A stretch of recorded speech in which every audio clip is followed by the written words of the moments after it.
Live from New York, it's Ask an Engineer. Hey everybody, welcome to another fantastic classic Ask an Engineer, nearing our end of our third year. Huh? Yeah. I'm Lady Ada. I'm the engineer.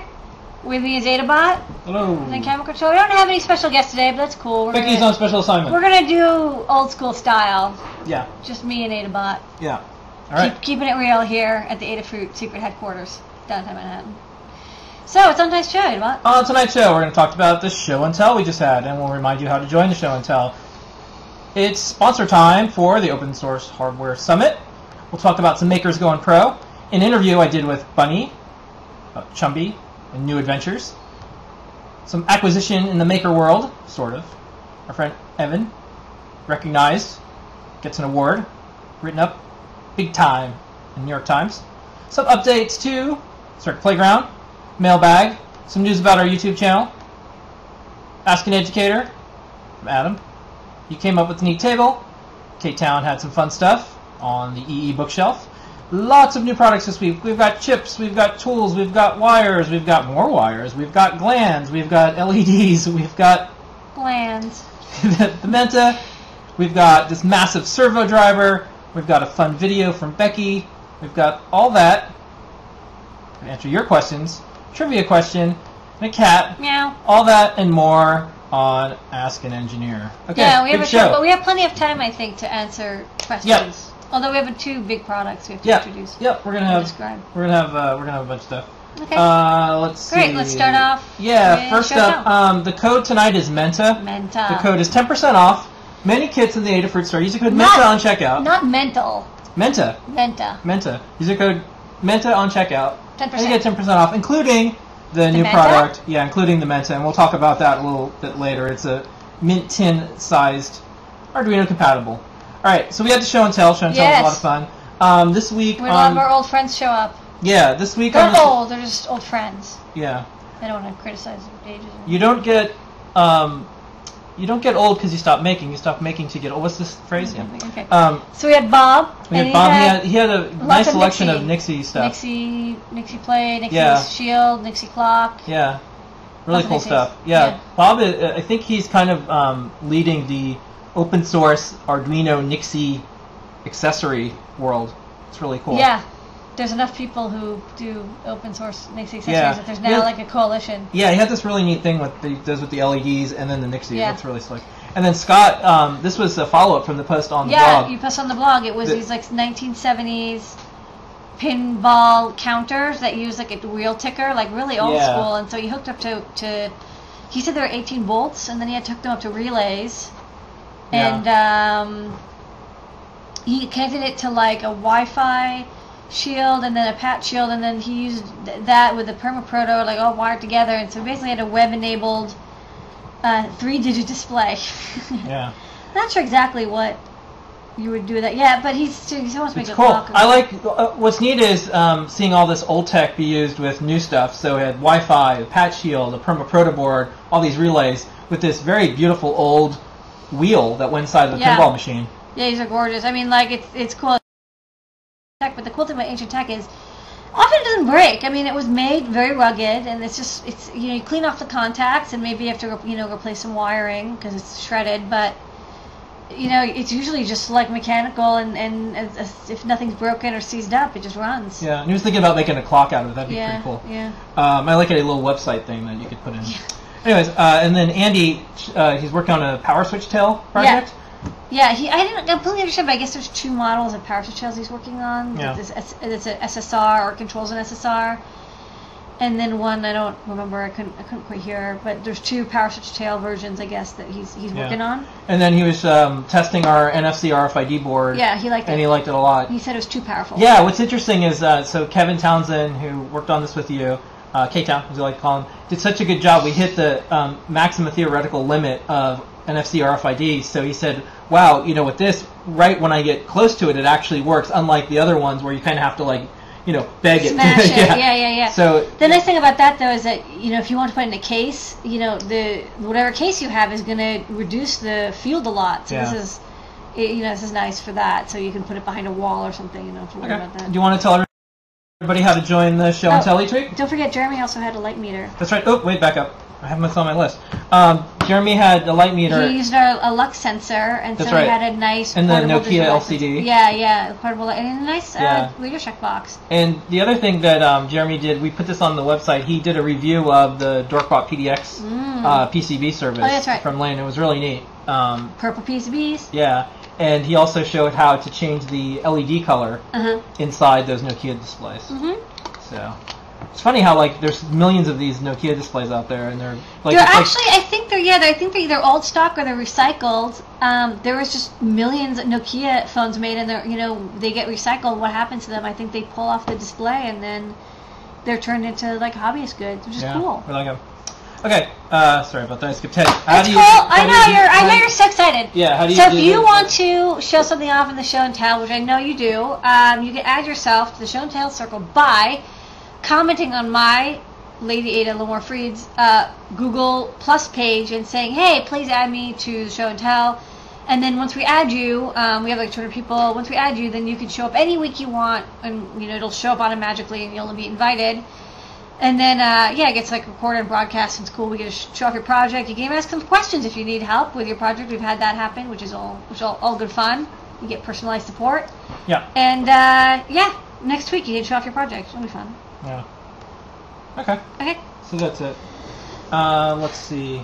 Next up, it is Open Hardware Summit season. Yes. So we sponsored right away. Yes, this is the New York Open Hardware Summit. This will be at IBeam this year. Right, which is my old stomping grounds. Yeah. And it's being run by Katarina and Dustin. Yep. And so anyone can sponsor it for any amount. But if and last year they actually had a lot of individuals sponsor just for like $50 or $100. Well, it's like it actually costs a lot of money to hold an event, and the people running it they're all volunteers, and they don't get paid. So and tickets they don't cover the cost of all. It's very expensive to run an event. So anything you can donate would be very much appreciated. All right. Speaking of some open source hardware, the big news that was announced, I guess the first time I saw public was on Show and Tell last week. Lenore and Wendell, who run Evil Mad Scientist, Wendell quit his job and he's full-time maker, so his post was now with 100% more Evil Mad. That's right. It's twice the Evil Mad Scientist.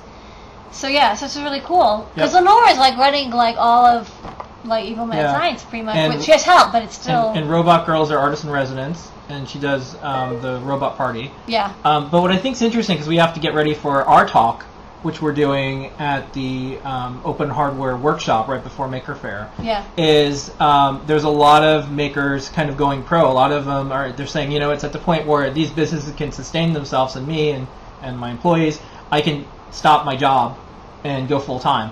So I've seen a few people do this now. Yeah. Good time to be running a maker business. No, I mean, and Wendell came by New York and he talked to us about this too. I think he was thinking about it, and we were like, go for it. Like, if you want to do Evil Mad Scientist, you got to do it full time. And I think they've had such a great kit design. We carry like almost every single one of their kits. Yeah. And they're really fantastic, well designed, beautiful kits. Someone wanted to know, did they live stream the Open Source Hardware Conference? I don't think so. Last year we were out of the country. They tried to 2 years ago. Yeah, I'm not sure. When we went, we recorded our session, your session, sorry. Yeah. And I recorded that because you did a great talk, and I published it right away because I thought people would want to see that. They did live stream it, but it wasn't recorded. Yeah, I'm not sure, but No, remember Matt Richardson was.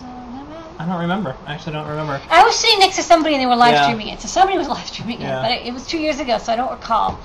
But I don't know if it's guaranteed to be recorded. So you should definitely come to New York, and you can also go to Maker Faire in New York at the same time. Next up, I did an interview with Bunny that was announced last... This is like a what's it called? Debriefing. Debriefing? Yeah. Debriefing. So as part of the articles I like to write on Maker about open source hardware, Bunny's kind of our older brother who's kind of been through stuff for a while. Yeah. So Bunny had a venture-backed company, Chumby. He was first a consultant, then an engineer for them. Got to kind of go through the full assembly line process, getting something from idea all the way into shipping, into retail. And I did an interview because it was announced that Chumby is kind of going away. The assets are for sale. It's pretty much over.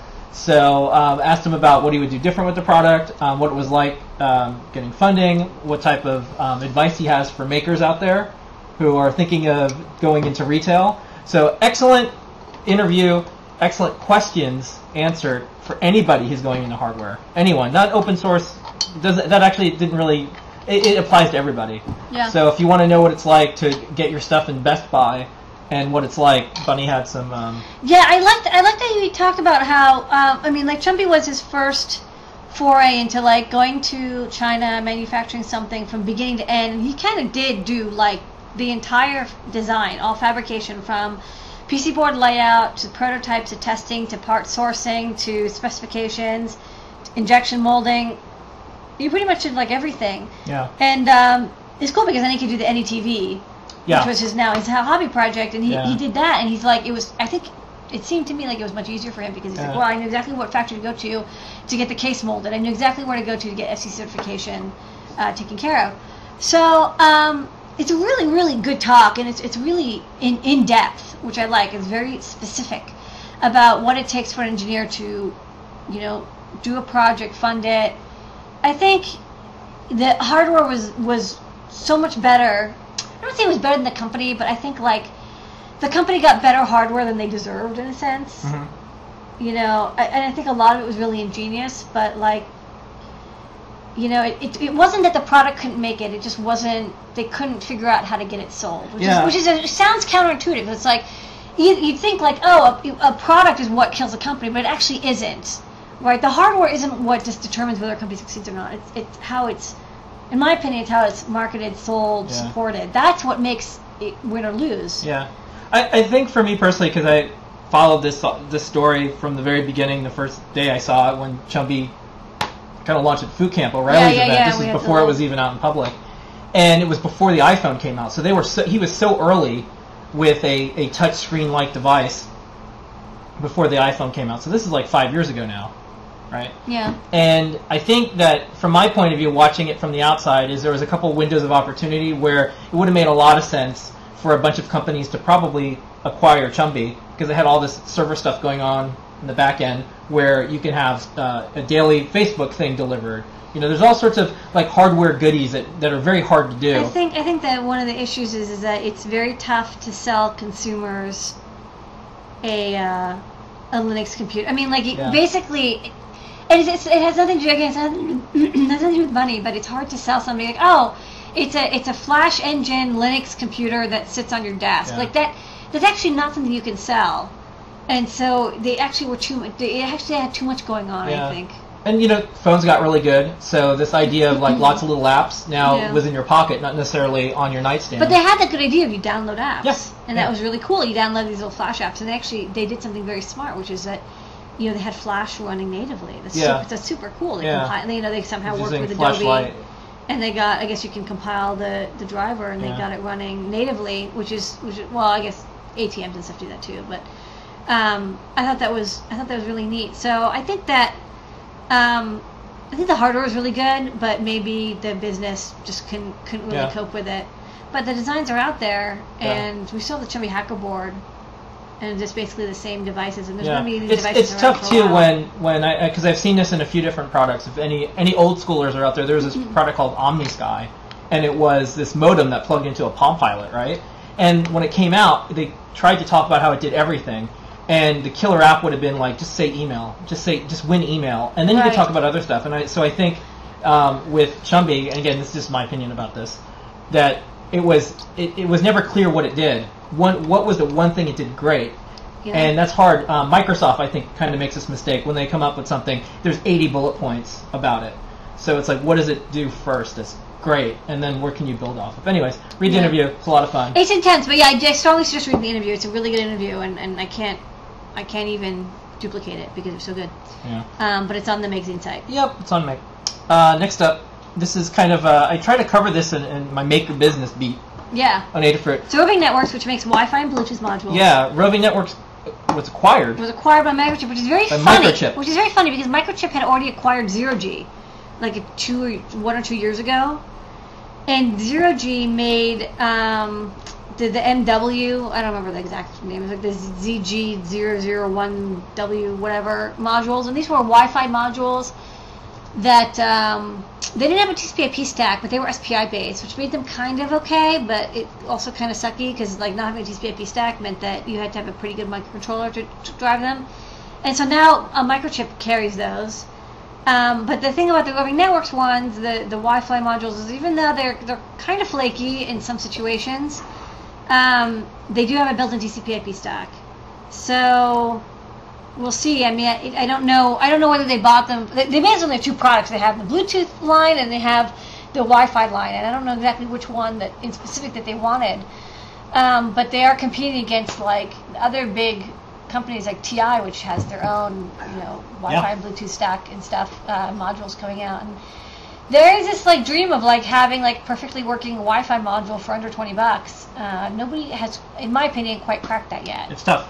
Yeah, we haven't kind of decided on what we're going to do. They're all kind of iffy, but we'll see. I mean, if Microchip can really push on those the roving networks modules and I think tighten them up a little bit, they could be good enough to go into like production, like into products. But right now, I'm not so sure about that. Yeah, I think Microchip has an interesting opportunity if they were to. So they work with a partner, Digilent, to make their PIC Arduino compatible thing. Yeah. I think they have. If they wanted to make their Arduino compatible thing.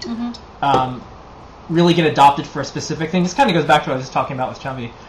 Worked really hard with roving networks now that they're acquired to have like the best low-cost wireless way to deal with something that's like an Arduino. Yeah. They've got all the things. I think this is what I forgot the term. There's like a made-up word like talent acquisition.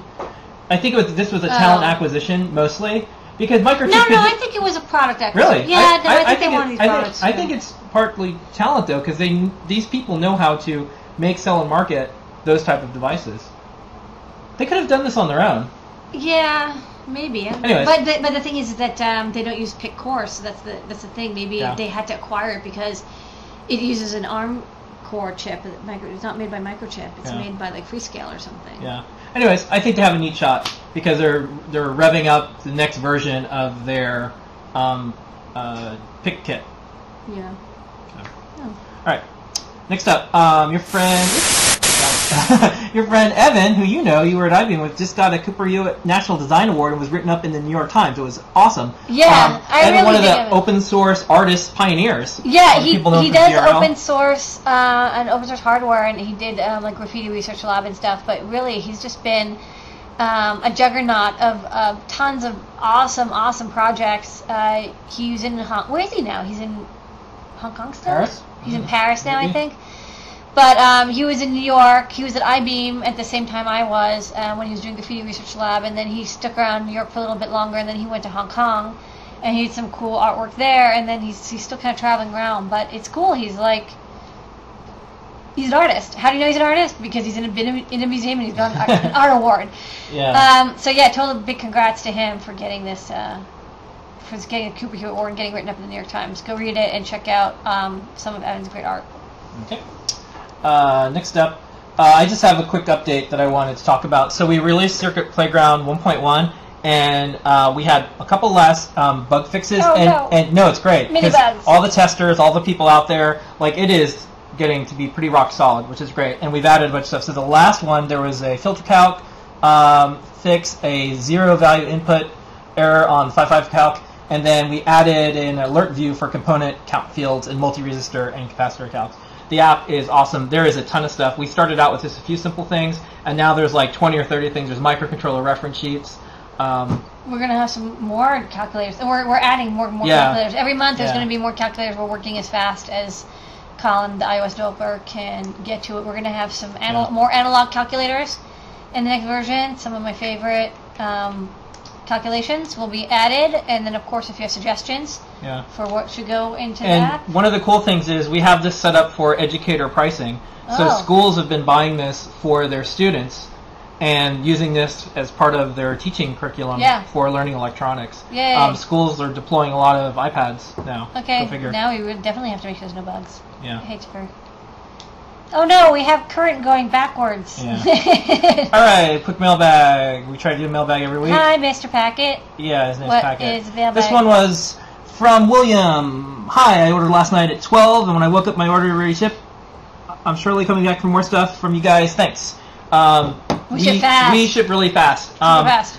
We ship really fast, and the only thing that's unfortunate is we ship so fast, and people get used to it that once in a while when customs in the other countries are slow, people are like, what happened? What's the difference this time? And just the customs offices in these different countries get backed up. And what's interesting is I can see when there's economic crises in different countries, that's when they get slow. So when Italy was going through some real problems, 30 days would go by. Yeah. The first group to strike is the postal union. Yeah, and then Greece was having problems, and then everything slowed down there. So I don't know if it's just like the general the general mindset is like, oh my god, like there's panic, and eventually we get the packages go through or they get returned to us. Usually they're not stolen, but it does take sometimes like 4 or 6 weeks. I can answer a quick question. Someone wants to know when is Circuit Playground going to be ported to Android and or Windows Phone? Good question. So Android, we're waiting for some things to settle out in the Android world. There's only 75 different Android OS Yeah, they're starting to be, I think, some I don't know what to write. There's a lot of fragmentation. We want the app to be really solid with all the features, all the math bugs, anything that is like that will. Think of it like all the iOS users are your beta testers. Yeah, we're making all these Apple people beta. Windows Phone. We don't have a Windows Phone yet. I want to start playing around with Windows Phone. Do Windows Phone still exist? Yeah, no, they have a whole new thing coming out. Oh. Yeah, this is the new Metro interface and everything. So we're gonna play around with stuff. I thought that they were dead. Weird. No, you're thinking of like Pocket PCs and the other thing. No, Windows Mobile is what you're thinking of. Windows Phone is new. Oh, sorry. Yeah. I can tell the difference. Yeah. I don't have a phone, so I don't know. Okay, great. Yeah. So next up, Becky Stern has been hard at work on our YouTube channel, and we just hit 500,000 views. So already, wow. She's been curating it great. Look, we have a nice little title. That's nice. Yeah, no, we have a lot of stuff going on. Okay. YouTube just allowed us to rebrand the pages and do better thumbnails. So you'll see a lot of stuff on the YouTube channel. We're actually spending a lot of time on this. Okay, great. So check out the channel. Go to YouTube. Watch our videos. Yeah. A couple quick things. Adam in the educator section has 2 new Ask an Educator posts. How can I control a security gate with my Arduino? Very good post. See what he says there. And how can I control an old RC car with an Arduino? So check those every week. Adam does a great job. He's also writing up the curriculum that he uses for students with the badges that we have on the Adafruit site. Yeah, he has good in-depth questions. All right, next up, you want to talk about your I2C? Oh yeah, I've been working on so much I2C stuff, and one of the cool things about the I2C protocol, there's a lot of bad things. One of the good things is that you can connect multiple sensors together and only share 2 pins, which is very handy. So you can have up to 100 different items all on the same 2 pins. And that's great for sensors and stuff, and controllers and such, and LED drivers and servo drivers, because you don't have to use a pin for each item. But the problem is that every single device has to have a unique address, and the addresses are only 7 bits, and so rarely, but once in a while, you get address collisions. So you want to make sure that you don't have that problem. And so we started a little address table in our wiki, where we added a bunch of stuff that we've been working on and looking at, and we added all the addresses that they have, and if other people have other chips that they've been working with, add that too. And also we'll try to keep track of which chips addresses collide with others, so that you don't end up accidentally having 2 chips on the same board that you can't talk to because they collide with each other. Good news is a lot of chips usually have an address select pane where you can change from one address to another. You can put 2 of them on the same bus, or if it collides with something else, you can have that. So it's a handy little table. We'll keep it updated. Okay. We'll speed this up a little bit because we got a bunch of stuff to get through. Kevin had his EE bookshelf, Understanding Power MOSFET Datasheet Parameters. Check it out. Kevin does these articles every week. Yeah. The EE bookshelf is awesome. Okay. It's handy because a lot of people, they don't understand, do I need a heatsink? Do I not need a heatsink? What's the power usage with the RDS on and the VGS? It all makes a big difference. Okay, before we get off to the new product section, the code is Menta. 10% off many things in the Adafruit store that are on sale. Okay, it's new product time. New. I'll get a new product theme song at some point. Okay. I think new is a good product theme song. You got a couple chips. We got a couple simple chips. This is the L293D. This is a double full H-bridge chip. So it has 2 H-bridges in it, which means it can control 2 DC motors bidirectionally, or it can control 4 solenoids, or similar inductive load. or it can control one stepper, either unipolar or bipolar. So that's kind of cool. It comes in a dip package, which makes it very easy to use in a breadboard. It has built-in diodes on the outputs of the motor, so you don't have to like add flyback diodes to, because there's an inductive spike. Very handy, very easy. There's lots of tutorials on using those, all sorts of chips. They're using the motor shield that we have here, and some people once in a while burn them out because they're like, hey, it says like it can handle 0.6 amps, and I put a 5 amp motor on it, and it broke. Uh-oh. Okay. So you can replace it. Next up? Next up is a dual rail-to-rail op-amp, the TS922. We really like this op-amp. We use it in the Wave Shield. It's got a couple things going for it. One, it's dip again, so you can put it in a breadboard, perf board, proto, whatever. Another thing that's really good about it is you get 2 op-amps in one package, really handy. Has a wide voltage range, something like 2.7 volts to like 12 volts or something. So it's a nice big range, good enough for everything. It has high output current, so I think it can supply maybe like 80 or 100 milliamps, which is quite high for an op-amp, which means it can drive fairly large like LEDs or a small speaker, which is really good. And it's also rail-to-rail input and output. So one of the big problems is if you have an op-amp and it's not rail-to-rail input or rail-to-rail output, you can get signals that you're not expecting, because a lot of people have an idealized view of an op-amp. But most op-amps, especially cheap ones, are not input. So if your input is outside of the range, you get nothing out. And you're like, why isn't it working? And if you don't have your feedback loop biased properly, that can also be a problem. So the nice thing about this is that, hey, it's got full input, output, rail-to-rail, so you can use it from 0 to VCC, input and output, and pretty much works just fine. Okay. Next up, we got some tools. Yeah, sure. We spent a lot of time trying to figure out what would be a good one with good value. So we got these now. Yeah, I can turn this off. And we can go to the overhead.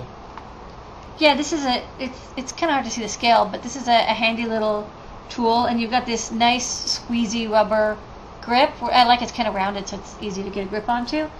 And it comes with like 36 different bits, and they're magnetically held in, and they're nice and solid. So we've got like Torx and hex. Yeah. And security bits and triangle bits. And the neat thing about this is it. They won't fall through. They don't fall through. Yeah, that's nice important to mention. We tried a bunch, and we waned to get. It's got an extender too, in case you have to get into. We all like and use. So this is our spot. So yeah, this is a good set, and I think we have also just plain screwdrivers. Someone wants to know, are the bits standard size ones? These are all they're all very standard. Can it take apart Apple devices? So far, we know it can take apart an MacBook Air. The MacBook Air, we tested it because it has little pentalobes. They changed the pentalobes lately, so we might end up getting separate pentalobe drivers specifically for the newest devices, because this set was made before the latest iPhone came out. My MacBook Pro just has tiny Phillips head, and then my MacBook Air has the pentalobes, and that works with that. So. Yeah, the MacBook Air definitely works, but then some other devices, I think. Does it have a tri-wing bit? It does, actually. It does have it has 2 tri-wing bits. And you can go to the product description. I mean, it's very hard to see because it's black, anodized, whatever, metal. But it does have 2 tri-wings. It's triangle, a whole bunch of Phillips, a bunch of Torx, like all the different Torx, all the different hex, and then triangle and security, and a round one for, I guess, pushing stuff out. Yeah. Not bad. $14.95. Good value. We like it. We like the set. Yeah, I mean, like. We have a bunch that we did not like, so. I think that if you want to use a screwdriver or a Torx wrench and you want to get into a very small spot, you should get the screwdriver sets that we have. That it's a full screwdriver. But some people just want to have a bit set, and then this has a lot more attachments. The only problem is that you could lose the bits. Yep. Next up, this is by popular demand. We got these male to female wires, and we have them in a bunch of different sizes. We'll go to the overhead, but these are super, super, super handy. And so now we have all of them. We've got all of them, finally. So these are female socket, 0.1 inch, to male plug.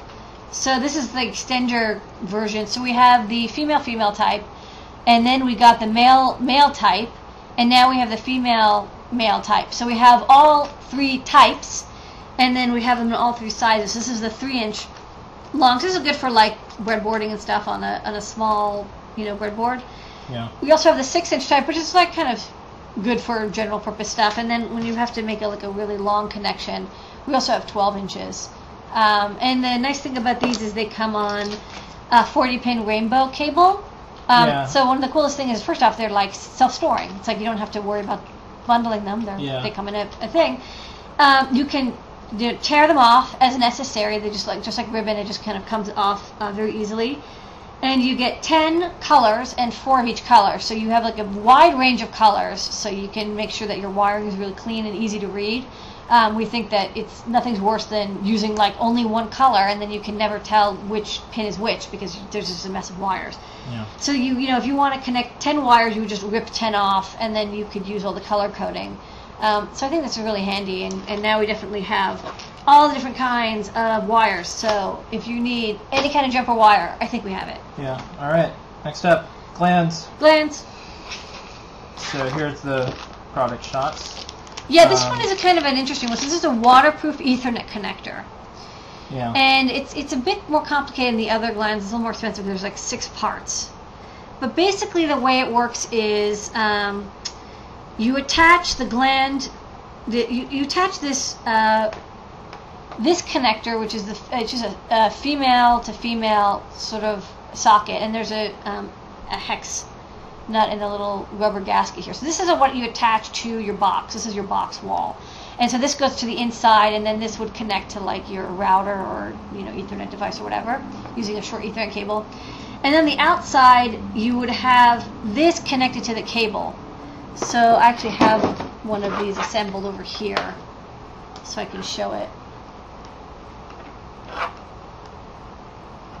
So this is the gland connected to what's up? Yeah, this is the gland connected to the cable, and this is just like a standard Ethernet cable, which of course is going to be,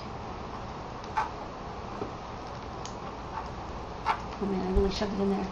It's hard to get the nib out, but this screws onto here to make that waterproof connection, and there's a gasket inside here.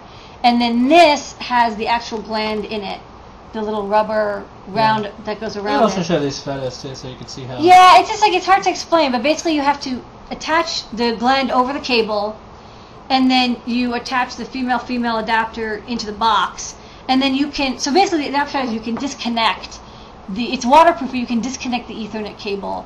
And you don't have to use this for Ethernet, of course. You can use this for power as well, as long as it's not tons of power. But so we have cable glands and waterproof power connectors. So this is sort of like a waterproof data connector. Yeah. That's panel mounted.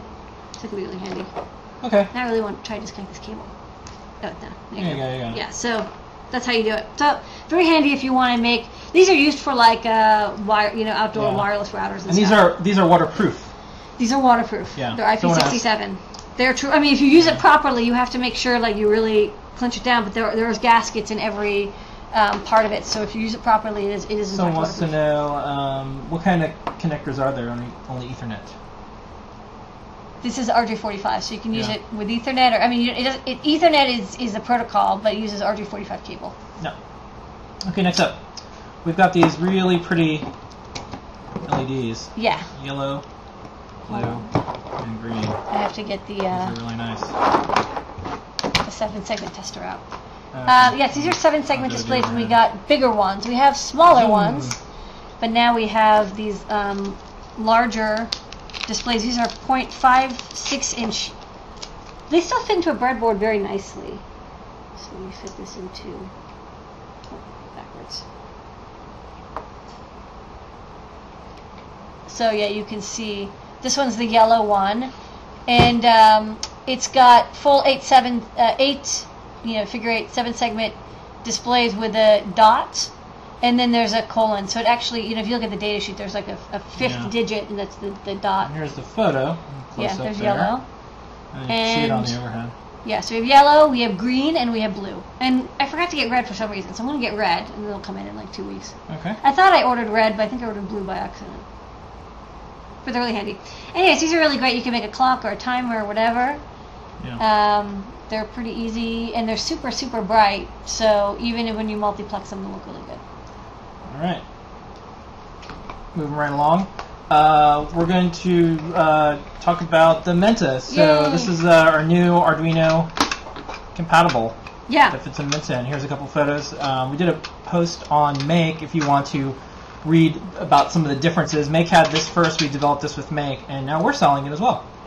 Yeah, this is a Make exclusive designed kit. They came to us and they said, "Hey, can you design something really cool?" And I said, "Okay." And then their popular line is the Mintronics line, which is like Mint Tin electronics. And so we're like, well, how about we make an Arduino compatible that fits inside Mint Tin? So basically, like, because I've done so many Mint Tin projects, like we worked on the Y box, and we have some other Mint Tin projects that we have coming out. I took the outline, and then I was like, okay, well, the DC power jack has to go here, and then the LED should go there, and then the FTDI connector should go next to that. And then I took a Boarduino and I pasted it in and whipped it up and then shoved it all as close as I could to the side, and that left me all this space in the middle. And so that's where I put the prototyping area, because I love prototyping areas. Let's start out with the video, and then we'll show it on the other side. That's a good idea. Here's the video. This is the video that Becky just did.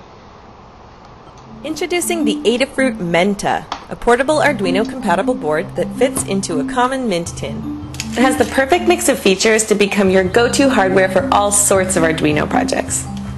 In addition to the standard 5-volt regulator, it has an onboard 3.3-volt regulator for your sensors and other 3-volt devices.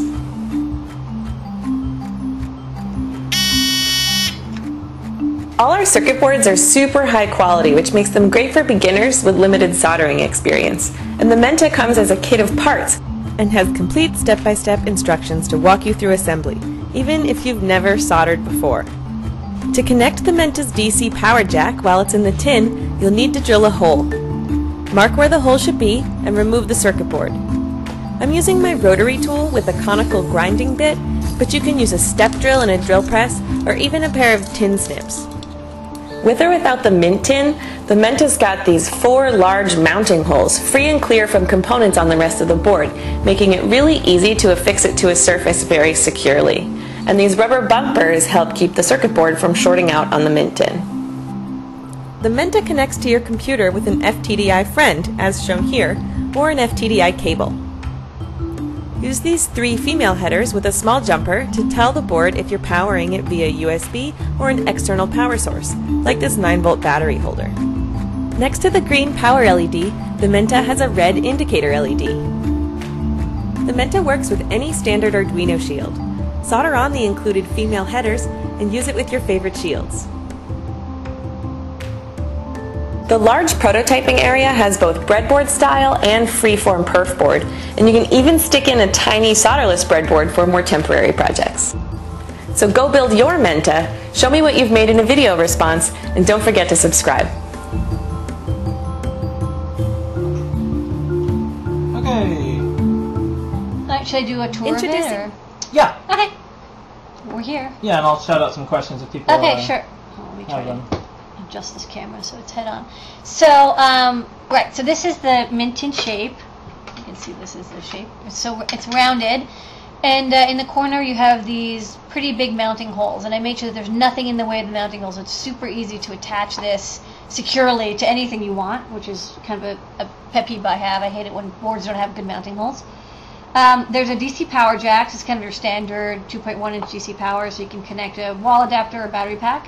I have a big 1 amp 5-volt power regulator with a protection diode, so you got your 5 volts here. And then over here I have a 3.3 volt regulator as well, because so many sensors and devices want 3.3 volts these days that it's really great to have a 3.3 volt regulator. Also, if you're doing analog reading, sometimes the 3.3 volt regulator is a little quieter than the 5 volt input. And then we have an FTDI connector here, and so you can plug an FTDI friend or FTDI cable inside. There's a button that you can get to reset it, and we have a green power LED and a red signal LED, and I'll plug it in so you can actually see those lit up. I'll shout out some questions as we're doing this. Yeah, sure. So there's the power LED. How do you access the 3.3 volt power regulator? Is there a pin? Yep, there is. It's labeled 3V right here. It's exactly where it is on normal Arduinos. Let's see, we have some filter capacitors, and we have a reprogramming header here. It's optional if you want to install it, but if you want to, reburn the bootloader or something on it, or make some other modifications using an ABR programmer, you can use that. And then, since this is basically just a Boarduino, and a Boarduino is like super skinny, it's like this big, and it would fit into this area. This gave me all the space left over, and so I took the Proto Shield layout, which is, basically a breadboard layout here, and then perf here, so that you can, connect whatever you want, just solder directly on buttons, sensors, displays, LEDs, whatever. And then you can see also on the back, so it's connected all the way through. These are really nice plated through holes. And then there's also a breakout for all the pins on the Arduino. It's kind of standard over here. You can kind of see them. They're right next to the header.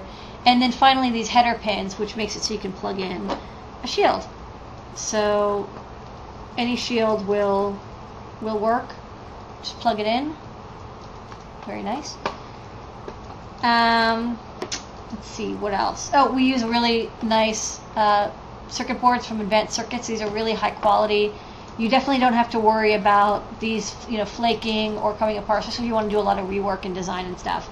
And then we include bumpers. And so the bumpers keep, well, first off, if you want to use it outside the tin, it keeps it on your table and so it doesn't move around, which I think is really handy. But another really nice thing about the bumpers is that then you can put them in a tin and it won't touch the bottom of the tin. And that way you can easily remove it later on if you need to. Yeah. There you go. So it fits like into a tin. It's actually kind of press fit. Like I can shake it won't fall out, so it's press fit. I mean, it's not like press fit, but it is fairly good fit. Yeah. And then there is room for a mini breadboard too, if you really wanted. Yeah, you can definitely fit a mini breadboard here. I Becky showed that in the video. Yeah. So you can use the headers to plug in wires, if you'd like. Yeah. You want to grab a little breadboard to show? Yeah, I can. Yeah. You want to pull a Fits breadboard. in very nicely. Beep beep. And do you want to show that it's shield compatible? Yeah, we just did. Oh, you already got that? Yeah. Okay. I showed it all. You got everything. It's tough to get out because it's exactly the right Yeah. size. You have to shake it a little bit. Shake it a little bit. Yeah, you can be. If you're good at it, you can do it in like one. Can you should maybe give it to me? Anyways. No, I was playing with it. Okay, and all yours now.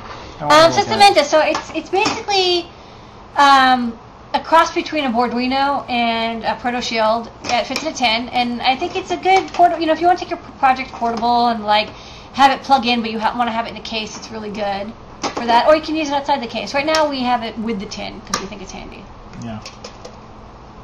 There you go. Thank you. I want to play. Okay. All right. Next up, and this is a monster. Yeah. Yeah, this is a monster. Okay. This is a servo driver board. You spent a lot of time on this. Yeah. And we're going to power this thing up. These are all, you can do up to 16 on one board. And it's a little intense. It's going to be really loud. Yeah, it's going to be loud. It might get loud. All right. You're going to put that up there? Well, I mean, here, you hold on to the water. Okay. Plug this in. And then I'll show off the board itself, but I want to demo it. Okay. Are you going to try to put this up on the thing, or what do you want to do here? Well, I have to just plug it in. Let's see if this is... All right. Hold on, I have to disconnect the output enable pin. Uh-oh. Now my demo's not working. Somebody's not plugged in. I know, I gotta figure out what's not plugged in. Well, while Lady Ada figures this out, yeah. I will show you some pictures of it. So there it is. We have a little video on our page that you can see this going full speed. But if you reset your Arduino, you're ready to go. There you Wow, go. there it is. Yeah, sorry. Jeez Louise. Okay. I can't see it. So yeah, here, I'm going to move it's the all camera. servos. Yeah, I'll move the camera to it. So, you want to do it that way? All servos. All moving. Yeah, this is 16 hobby servos, all being controlled. They're like little crickets or something. Yeah. This is proof. So, yeah, everybody, when we showed this, it's like, oh, can they all go at the same time? Yeah, of course they can. And this can also be used for LEDs. It can be used for LEDs. I kind of designed this for servos because for LEDs... We should call it like the Medusa board or something like that. You want to show it on the overhead? Yeah, I'll show it on the overhead. Okay. Yeah. But they're all back kind it of up crazy. a little bit, yeah. They're going crazy. Oh my god. So you can see they're all connected. right, is that enough? Can I stop? Can I stop? No, we're just... It's going to be the rest of the show? The servo driver board's going to host the show. Okay, let's answer some questions. Okay, let me do a walkthrough of it, and then we'll answer some questions. Okay. I think when I talk about it with the overhead, that will answer a lot of questions, and I can do it in order. Okay. Okay, great. You show it. Everyone, hold your questions until she's done. Okay, great. Right. So I'm going to show this, and then this is the board that's unsoldered. Yeah. Sorry, this is the board that's unsoldered. In the middle is the actual driver chip. It's the PCA 9685. And then over here is where you would connect the motor voltage power. So this has a split power supply. There's a connection here, terminal block connection, which is what you use if you want to power the servo separately, which is probably what you want to do, because a lot of times your motor power will be separate than your logic power, because otherwise the motor power gets super noisy. So in this case, you can see I connected it to a 2.1 millimeter DC jack to the terminal block. And then we have, it's very small, so it's kind of hard to see, but there's a protection FET here. It can handle 4.5 amps or so. And this is to make sure that you don't connect this motor voltage backwards. And there's a power LED that'll light up to tell you then you've got power. Next up, there's a spot for capacitor. We don't include a capacitor because depending on what you're doing, you may or may not need one. And how big it is also depends on what you're doing. If you're sharing the motor power with the logic power, you might need it to help smooth out the ripples. We have connections on the side for ground, output enable, so you can disable all the outputs at once if you want to. Clock, I2C clock, I2C data, VCC, which is the logic power, and V+, which is the motor power. And then we have four groups of four 3-pin headers, so it's 16 total, and they're numbered 0 through 15, and that's what they're called in the library as well. And the reason that they're in groups is because servo connections are slightly wider than 0.1 inch. They're like 1.105. So if you end up stacking more than 4 together, they don't fit very nicely. And so you can put 4 together and they'll kind of squeeze, but any more than that and they won't fit. So that's why we have gaps in between. We have little resistors, 220 ohm resistors, because this isn't constant current mode. This is a constant voltage output. So if you want to connect LEDs directly, you've got 220 ohm resistors. So that should be good enough for most LEDs if you want to just drive them directly. And then on the back, there's some information about the board. You can use logic between 3 and 5 volts, and it's 5 volt compliant, so you can drive 5 volt outputs with 3 volt logic on it. That's a nice chip. The frequency can be adjusted. For all of them, you can adjust the frequency from about 40 hertz to, actually it says 1,000, but it's actually 1.6 kilohertz or so. And so the nice thing is that you can have this be 1.6 kilohertz for LED output because you want to have a higher frequency, and then dial it down to 60 hertz for servo output. And the frequency adjusts all of them, so they all are at the same frequency. It's not like one per. And then I'll show basically the connection here, so I can show what it looks like with all the servos connected. I like what you do. They actually made it so they fit. Yeah, so you can see that they come out just a little bit. They're a little bit too wide, but they do fit, and they're I see it all the time. It's okay to have them just a little bit wider than normal. And then for people who want to go a little slimmer, we also have a little accessory pack. We could decide. Yeah, we have these right angle. Whether right angle or straight. We decided to go with the less expensive straight ones, and then we added the right angle ones. Oops. So if you want, you can add a right angle header, and so instead of pointing straight up, these would be pointing out to the side. And so you can add. They're a little more expensive because they're much more complicated. They're right angle style. Yeah, so this does work with LEDs, but I kind of decided that I think most people want. It's best for servos. Oh, I forgot the last thing to show off is the address selection lines. So over here, there's solder jumpers. One of the cool things with this chip is you can set the I2C address up to 64 different options by shorting any these 6 jumpers in any combination you want. There's 2 addresses you can't use because there's like something special about them. It says so in the data sheet, but you can use 62 addresses. So you can connect 62 of these And you can connect them like side by side and just jumper these wires if you want, because they're identical on both sides, or you can connect them however you want. But share the same I2C pins, the 2 pins, and then have separate motor supplies if you want, power supplies. And you can address up to like 990 different PWM outputs. This would be great for any kind of massive PWM project. Yeah. And we think this is really good for, we see people want to do like walker robots or like hand robots or any other kind of articulated robot where you have more than 3 or 4 servos, and then you're like, shoot, I just ran out of PWM outputs. And this is really nice because it can do it all. Another nice thing is it's free running. Has a built-in crystal, or oscillator. So you set the frequency and the output, and then you don't have to talk to it again. This is unlike the TI chips, the 9420 or something. I don't remember the name of it, but the TCL 9420 or TLC 9240 or whatever. Those chips, you have to constantly send them signal. If you don't, it stops. You have to clock them. Yeah, everything stops. These have an internal clock, so that's handy. Yeah, I remember when you showed me the differences. I'm like, wow, this is like what I think of the classic Adafruit design, where you really put a lot of thought into this. And this will be, I think, the weird product that we have that, like, we'll see robot centipedes, we'll see, like, giant amounts of servo, and you have so many pins for you so you can do other stuff. Yeah, you can still have displays or sensors or whatever, and then you have these, and they're running, and you can drive them very quickly. So I like it. I was actually not looking for a servo driver chip. I was actually looking for an LED, I2C LED driver chip for a future project. But I bumped into this chip at the NXP website, and I was like, wow, this is so awesome. This chip is so cool. It's a free running PWM output driver. I gotta and it wasn't too expensive. I was like, I gotta make a breakup board for this. And so Kevin designed this great breakup board. Yeah. Let's just jump right into general questions. And that's the end of products. Yeah, that's the end of products, and we intersperse some general questions in there, anyways. But I'll sure. I'll start asking you. Now we get to why didn't you space all the servo connections out instead of needing to group them? Is there a reason? It's just easier to solder. Yeah. I mean, if you have all of them connected, then it's like how do you connect? It's very hard. It's hard to solder in each connection. These are nice and chunky. What the traces, what type of current they can handle.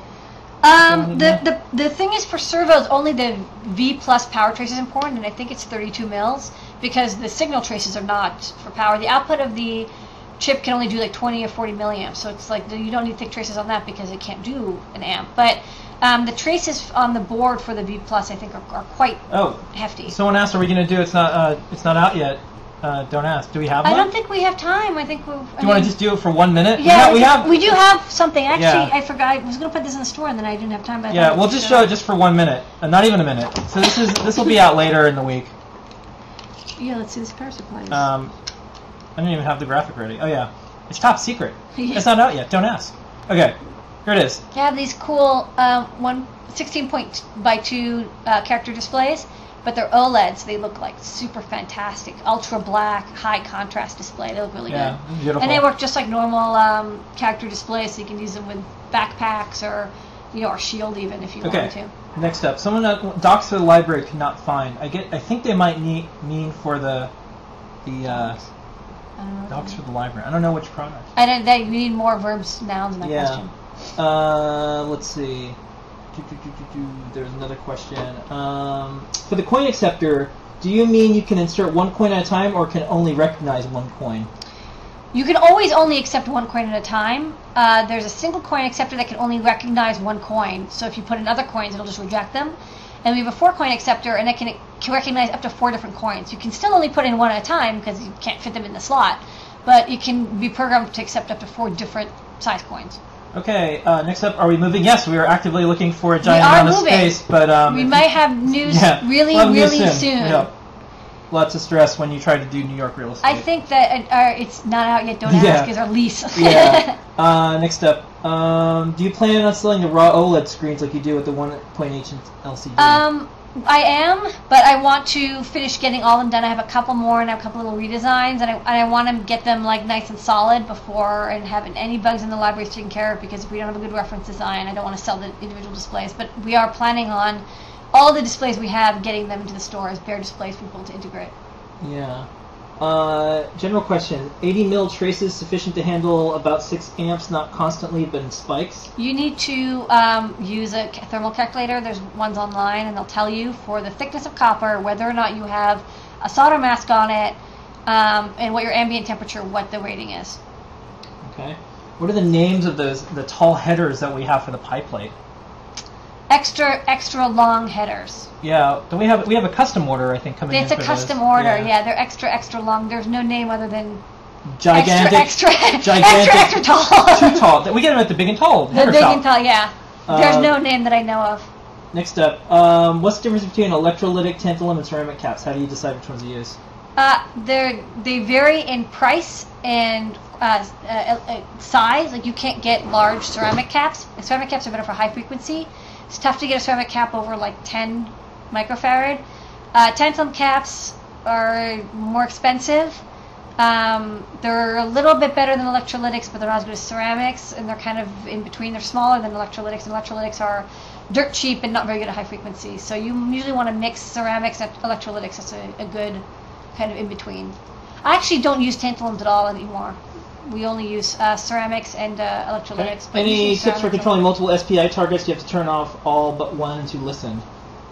Use chip select lines. Okay. Next up, is there a serial backpack for the 16x4 available yet? We do not have the backpack available separately yet. We still want to make. We only have the 16x2 app because we're looking to have people do some more testing, make sure the drivers work for Windows 7 and everything. If it's all good, we will soon have the backpack separately, and then also with the 20x4 displays. Okay. Can EL wire be attached to metal using magnets? I mean, I guess so. Yeah. So why not? Do you have passive power tuner chips? No, I don't even know what that is. Passive power tuner chips. How's our wristwatch coming? We have a couple watch projects, and they're both coming along really well. We're almost watch projects. Yeah, we're almost done with them. I don't know if we'll have them in time for us to wear at Maker Faire, but we have our watches. We're working on it. I don't think we're gonna have it by Maker Faire. Yeah, we are so busy with this lease thing. We got a lot of stuff going on. We could wear the lease on our wrist. Yeah, I know, right? So yeah, we'll be at Maker Faire in San Francisco. We're gonna just be spectators. We're gonna visit our friends there. We're gonna see Phil Burgess, Paint Your Dragon. We're gonna see Tyler Cooper. Yeah. We're gonna see him from Kubro. And of course, all of our friends. Yeah. Mad scientists. They specifically have some booths they're showing off their stuff. And we'll be there spectating. Spectator. Yeah. Let's see. Does the solder wristwatch require programming, or is it one code? It's not out yet. Don't ask. Yeah, I think they might. They think they need the solder time one that we stock. Oh, okay. Yeah, that comes with code. Okay, it's comes with program. Yeah. Maybe like our wristwatch. It's not even done yet. Yeah. Or already asking questions. Yeah. You haven't even showed it on. It's not out yet. It's not even good enough to show on. It's not out. It's not ready yet. Yeah, it's not ready. It's like really not ready. Yeah. Yeah, we have like 15 projects that we could show, and it's not out yet. But it would just cause problems because they're really cool, and we're just not ready. Like it takes weeks to get stuff. Sometimes when I'm working on a prototype, it's like it's in pieces. So people are like, "Oh my God, is it really going to be in pieces?" When, like, no, it's not going to be in pieces when it's. Next up, have you found a good way to put an RFID tag into a hackerspace passport? Yeah, yes, we have the stickers. We have these stickers. The stickers work great. Yeah. In fact, in the RFID beginner video, Becky programs her passport with RFID, so it shows up with her email address when you scan it, which is cool. Yeah. Let's see. You can get our document Arduino library, which has PWM Servo examples from GitHub. I think they're looking for the Arduino library with the PWM Servo examples on GitHub for the motor driver. Is that up yet? Yeah, it's up. It's up in GitHub. Yeah, check out Adafruit.com. GitHub.com/. It's linked off the product page. Yeah, it's also linked off the product page. And let's see. When you were at MIT, what's the most challenging class? I don't know. Any plans to use Dorkbot for your future PCBs? We usually use advanced circuits. Yeah, we use advanced circuits. We can't wait 3 weeks for Dorkbot. We love Dorkbot, but we're at the point where it doesn't make sense for us to try to save a couple bucks and wait 3 weeks. Yeah. But it's great for hobbyists. Any suggestion for paint or burnout 16U2 on an Uno, or should I just throw out the board? So I'm gonna burnt out 16U2. If it's burnt out, then you could try programming it with a USB-T and the ISP. Instead, you can burn it directly. But it's tough, yeah. Without you can wire directly to FTDI friend or something, but it's a lot of work. Don't know if it's worth it.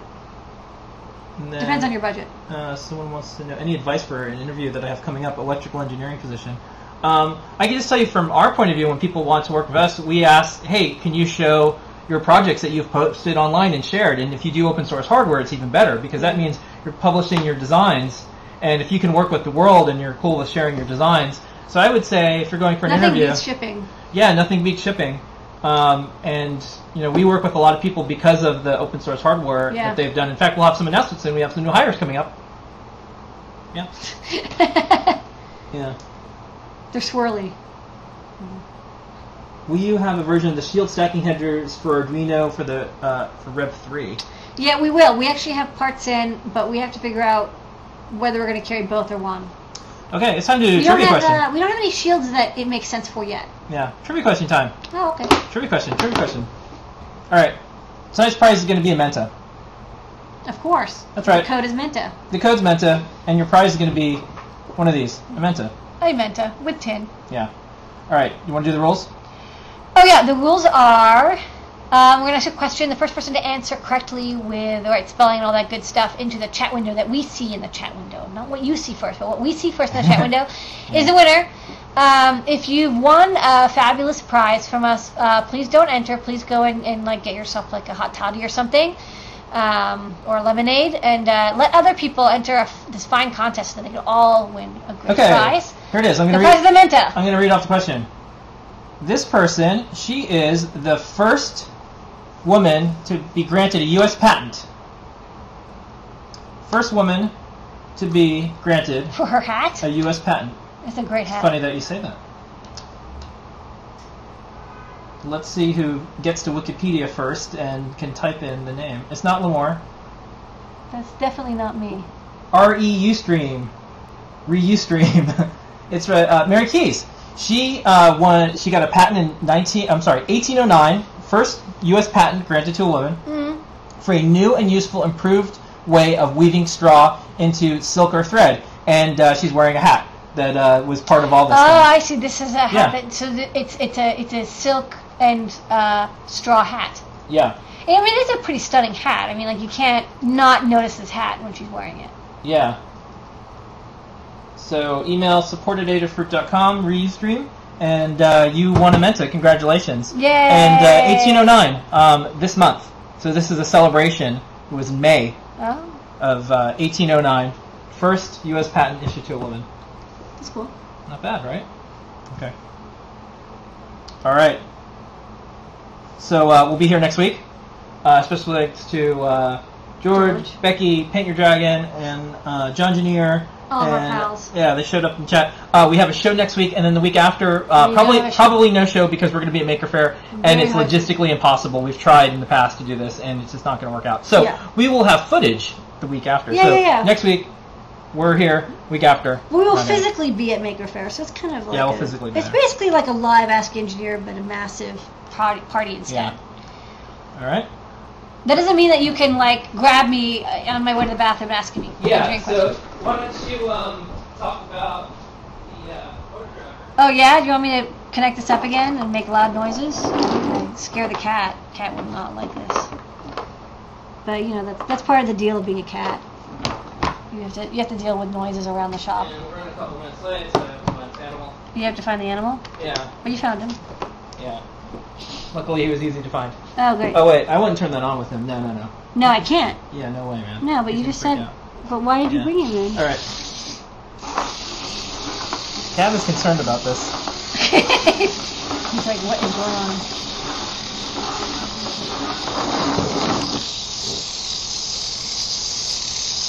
He's actually pretty cool with it. What's wrong with this cat? I think he'd like to swat it. Yeah? There he is. He's completely ignoring these servos. Man. No, I mean, he knows that they're servos. You don't smell like anything. That's the problem. Okay. Alright, enough. Now that we he grew up with servos and electronics. Yes! MOSFET. He is Alright. one with the servo. Okay, there he is. Alright, thank you everybody. We will see you next week. Yeah, you just meow. Oh, poor cat. He's like, why are you... Here is oh, man. your moment of Zener.